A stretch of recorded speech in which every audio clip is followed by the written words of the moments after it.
they're killing each other, or they're selling their bodies, or they're taking jobs that are going to stress them out and make them incredibly unhappy.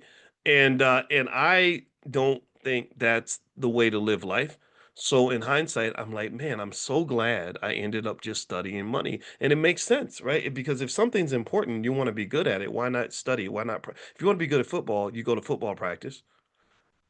If you want to be good at basketball, you go to basketball practice. If you want to be a great cheerleader, you go to cheerleading practice.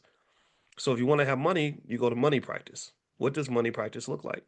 Maybe what we're doing every morning is one of your money practices, right? But if you would that which you practice, you're going to be good at. So if anybody ever shows up and says, "I don't have any money. Money's hard to come by," just ask them a simple question. Hope they don't get mad at you. You could say, "Well, do you ever study money? Have you ever gone to money practice?"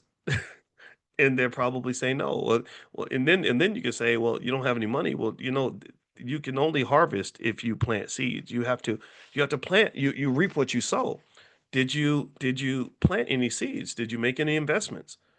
And then they'll say no. I don't invest. Well, how would you expect to have money if you've never studied money and you never made an investment to have money? That don't make no sense. That's like me saying, "Gosh, I wish I was across town." And somebody says, "Well, did you make plans to get across town? Did you look at the map to see how to get there?" Well, no, no, no, I didn't look at the map. Did you leave your house? No, I didn't leave my house. Did you get in the car? Did you call a Uber? No, I didn't do none of that. But I'm frustrated because I wish I was across town. I expect to be across town. That's not logical. You have to connect the dots. You have to connect the dots. So that was one thought that came from that. The second thought was that, as sad as it is, there are a lot of black people that'll be left behind. That's 100% true. Most of the community is not gonna be ready or prepared, just like most Americans are not prepared. If you look at the statistics, most Americans are not ready for retirement. Retirement's a big one. There's gonna be a massive retirement crisis. It's already begun. It's just gonna keep getting worse because they put retirement planning in the hands of citizens, and it's almost like trying to get a person with ADHD to like do something that requires like consistent discipline, focus, and sacrifice.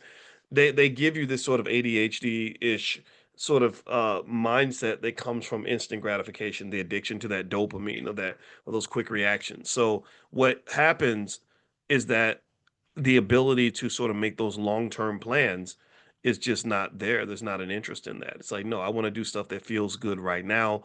I'll worry about the future when it happens. So they're and really, to some extent, they're kind of emulating the behavior of the politicians.